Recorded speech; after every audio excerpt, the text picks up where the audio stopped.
ABP prime news. हमारी मौजूदगी अभी पूर्व आईपीएस अमिताभ दास सर के पास है और मैं इनसे कुछ खास मुद्दे पे बातचीत करूंगी, क्योंकि आप सबको पता है कि अभी जो है नारी बंधन अधिनियम का जो एक बिल मतलब हुआ है, कोई कह रहा है पास हो गया, कोई कह रहा है बिल खारिज हो गया। सत्ता पक्ष वाले जो है विपक्ष को धोने पे लगे हुए हैं। मतलब आज अभी कारगिल चौक पटना में जो है बहुत बृहद पैमाने पे समझिए कि धरना प्रदर्शन किया गया है, आक्रोश मार्च किया गया है। सम्राट चौधरी भी वहां पे मतलब पहुंचे हैं, जो कि अभी बिहार के मतलब प्रेजेंट में मुख्यमंत्री हैं। संजय सरावगी जी थे, धर्मशिला गुप्ता थी और बहुत अनेकों ऐसे मतलब जो भाजपा के जो लोग हैं वो लोग मौजूद हैं। लेकिन यहाँ भी एक सवाल उठता है कि जब सरकार एनडीए की है, आज भी कहा जा रहा है कि भले ही भाजपा के मुख्यमंत्री बने हैं लेकिन सरकार एनडीए की है और नीतीश कुमार के ही मार्गदर्शन पे बिहार चलेगा। लेकिन इस मतलब आक्रोश मार्च में दूर दूर तक कहीं भी मतलब जदयू के कोई भी महिला दिखाई नहीं दी। मैं इसी मुद्दे पे सर से बात करूंगी। तो सबसे पहले स्वागत है सर। जी धन्यवाद आपका, थैंक यू।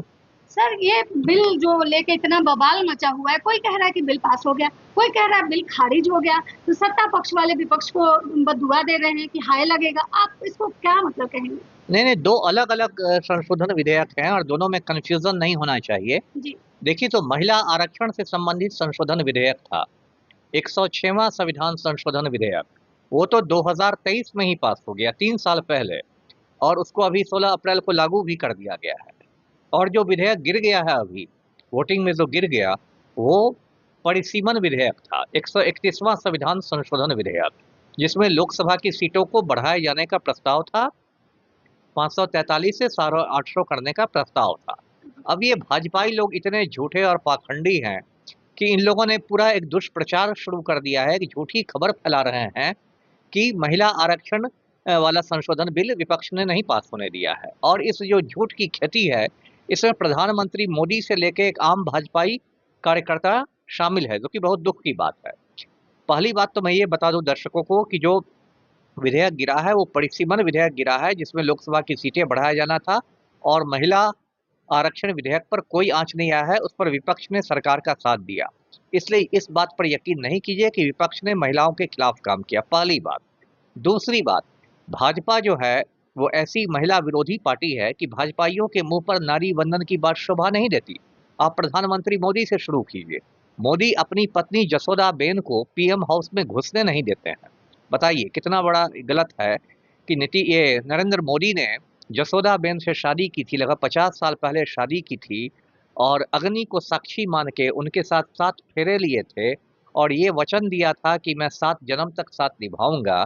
और वो नरेंद्र मोदी आज अपनी पत्नी को, जसोदा बेन को, प्रधानमंत्री आवास में कदम नहीं रखने देते हैं। पीएम हाउस में कंगना रनौत जा सकती है, पीएम हाउस में स्मृति ईरानी जा सकती है, लेकिन जसोदा बेन के प्रवेश पर प्रतिबंध है।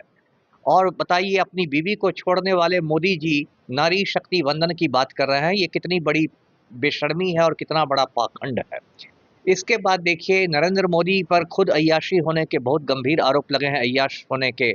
मधु किश्वर, जिन्होंने मोदी जी की जीवनी लिखी है, मोदी नामा, मधु किश्वर ने कहा है कि मोदी जब गुजरात के मुख्यमंत्री हुआ करते थे तो मानसी सोनी नाम की एक लड़की का पीछा करते थे, और नरेंद्र मोदी ने बहुत सारी महिलाओं को सांसद और मिनिस्टर बनाने के पहले उनका शोषण किया है, शारीरिक शोषण किया है। ऐसे ही इल्ज़ाम आपको सुब्रमण्यम स्वामी ने लगाए हैं, डंके की चोट पर लगाए हैं, जो कि केंद्रीय मंत्री थे। और सुब्रमण्यम स्वामी ने कहा है कि मैं तो 4-5 महिला सांसदों को जानता हूं जो सांसद बनने के पहले मोदी के साथ सोई हैं। ऐसे गंभीर आरोप मोदी पर लगे हैं। मोदी का नाम एप्स्टीन फाइलों में आ चुका है, और ये पूरी दुनिया मान रही है कि नरेंद्र मोदी ने एप्स्टीन के टापू पर जाके छोटी लड़कियों के साथ अय्याशी की थी। तो बताइए, एक ऐसा अय्याश व्यक्ति जो अपनी बीवी को छोड़ चुका है, वो यदि नारी वंदन की बात करें तो इस पर लोगों को हंसी ही आएगी।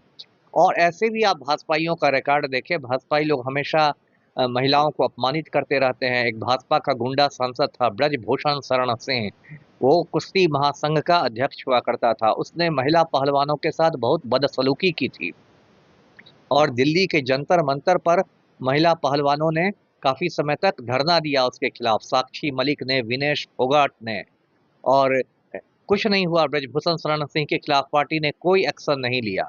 तो ये स्थिति है भाजपा की। अभी एक उत्तराखंड का भाजपाई नेता है, भाजपा का गिरधारी लाल शाह, उसने कहा कि बिहार में लड़कियां 25,000 में बिकती हैं, उसके खिलाफ कोई एक्शन नहीं हुआ। इसी तरह भाजपा का विधायक था यूपी में कुलदीप सेंगर, जिसने उन्नाव में रेप किया था, उसके खिलाफ कुछ नहीं हुआ। उसके बाद देखिए मणिपुर में महिलाओं पर इतने जुल्म ढाए जा रहे हैं और महिलाओं का परेड करवाया जा रहा है वहां पर, उस पर कुछ नहीं कर रही है भाजपा।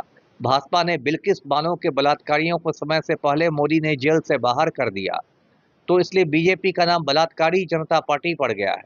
तो ये महिला विरोधी लोग ये क्या कहेंगे? मैं तो अभी भी कहता हूँ, आपके चैनल के माध्यम से कहता हूँ कि यदि मोदी के दिल में इतना सम्मान है महिलाओं के लिए, तो वो इस्तीफा दे के किसी महिला को प्रधानमंत्री बनवा दे, निर्मला सीतारमण को बनवा दें, है ना? मोदी जी कहते हैं ना कि 75 की उम्र के बाद किसी को सक्रिय राजनीति में नहीं रहना चाहिए। आडवाणी 75 के हो गए तो उनको मार्गदर्शक मंडल में ठेल दिया गया। मुरली मनोहर जोशी 75 के हो गए तो उनको मार्गदर्शक मंडल में ठेल दिया गया। तो मोदी जी भी अब 76 के हो गए हैं, तो इनको इस्तीफा दे के हिमालय जाके तपस्या करनी चाहिए और निर्मला सीतारमण को, जो वित्त मंत्री हैं अभी, उनको बना देना चाहिए प्राइम मिनिस्टर। तो वो तो करेंगे नहीं, उसमें तो दाढ़ी बढ़ा के कुर्सी से चिपके रहेंगे, अब बाकी सब महिला महिला रटेंगे। तो ये सब भाजपा का पाखंड है और कोई इसमें मूर्ख नहीं बनने वाला है। जी। सर मतलब कहा जाता है कि एनडीए की सरकार है, हर जगह यही कहा जा रहा है कि नीतीश कुमार के मार्गदर्शन पे सब होगा, कोई भी मतलब जो कहेंगे वही होगा।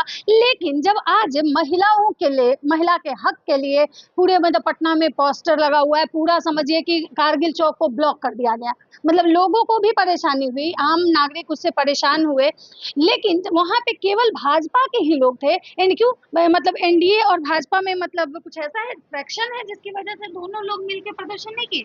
नहीं, सही कहा आपने, एनडीए में तो भाजपा के अलावा भी पार्टियां हैं, जदयू भी है, जी। हम भी है, हाँ। रालोमो भी है, हाँ। लोजपा भी है, लेकिन इस प्रदर्शन में कहीं ना कहीं बस भाजपा ही दिखाई दे रहे हैं। तो एक तो देखिए बात है कि जदयू और भाजपा के बीच अभी सब कुछ ठीक नहीं चल रहा है। जिस तरह से पलटू राम को कनपटी पर कट्टा सटा के हटाया गया है मुख्यमंत्री की कुर्सी से, जी। उससे कहीं ना कहीं जदयू के कार्यकर्ता और नेता खुद को ठगा हुआ महसूस कर रहे हैं। क्योंकि जब विधानसभा चुनाव हुए थे नवंबर में, तब तो आपने नारा दिया था 25 से 30 फिर से नीतीश। जी। विधानसभा चुनाव तो आपने नीतीश के नाम पर लड़ा, उनके चेहरे पर लड़ा, और जब सरकार बन गई तो नीतीश कुमार को मतलब कनपटी पर कट्टा सटा के राज्यसभा भेज दिया गया। इतना ही नहीं, तो पलटू राम सोच रहे थे कि मेरे बेटे को डिप्टी सीएम की कुर्सी मिल जाएगी, निशांत कुमार उप मुख्यमंत्री बन जाएंगे, तो वो भी भाजपा ने नहीं बनने दिया। तो इसको लेके कहीं ना कहीं तो तनाव है ही। और एक बात और भी है कि जदयू पर ऑपरेशन लोटस की तलवार लटक रही है। सभी जान रहे हैं कि जो तड़ीपार गृह मंत्री हैं अमित शाह, ये जदयू में कोई बड़ी तोड़ फोड़ करवाएंगे या जदयू में विभाजन करवा के उसके एक बड़े हिस्से का भाजपा में विलय करवा लेंगे। तो ऑपरेशन लोटस की भी तलवार है।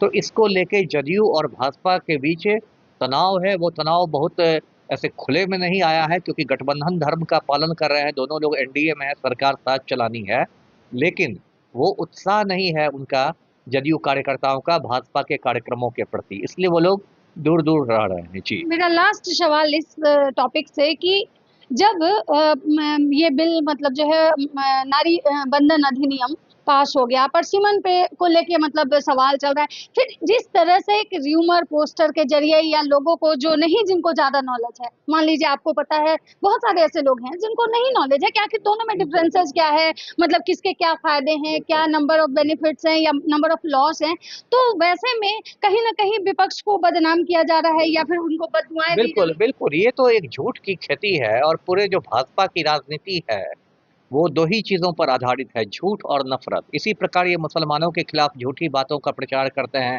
मुसलमानों के प्रति नफरत फैलाते हैं। इसी तरह ये कांग्रेस के प्रति नफरत फैलाते हैं, कांग्रेस के प्रति झूठी बातों का ये करते हैं। अब जो आम आदमी है, जो बहुत ज़्यादा पढ़ा लिखा नहीं है, जो उसको ये लोग बता रहे हैं कि देखो महिला आरक्षण विधेयक कांग्रेस ने नहीं पास है। होने हाँ, दिया, जबकि राहुल वो, गांधी, हाँ, तेजस्वी जबकि यादव। वो परिसीमन वाला विधेयक है। हाँ। और उसका ही लोग, और इसमें गोदी मीडिया भी इनके षड्यंत्र में शामिल है। जो गोदी मीडिया में इनके पालतू कुत्ते बैठे हुए हैं मोदी के, वो ये तो दिखाएंगे कि नहीं कि मोदी ने अपनी बीवी को छोड़ दिया है, जसोदाबेन को, उस पर तो वो दिखाएंगे नहीं, उनकी औकात भी नहीं है। तो इसी मुद्दे पर राहुल गांधी को और विपक्ष को घेरने की कोशिश की जा रही है। लेकिन मुझे लगता है कि अब सोशल मीडिया के जरिए दूसरी तस्वीर भी लोगों के सामने आ रही है, और धीरे धीरे लोग समझ जाएंगे, ये भाजपा का झूठ ज़्यादा दिन नहीं चलने वाला है। जी। धन्यवाद।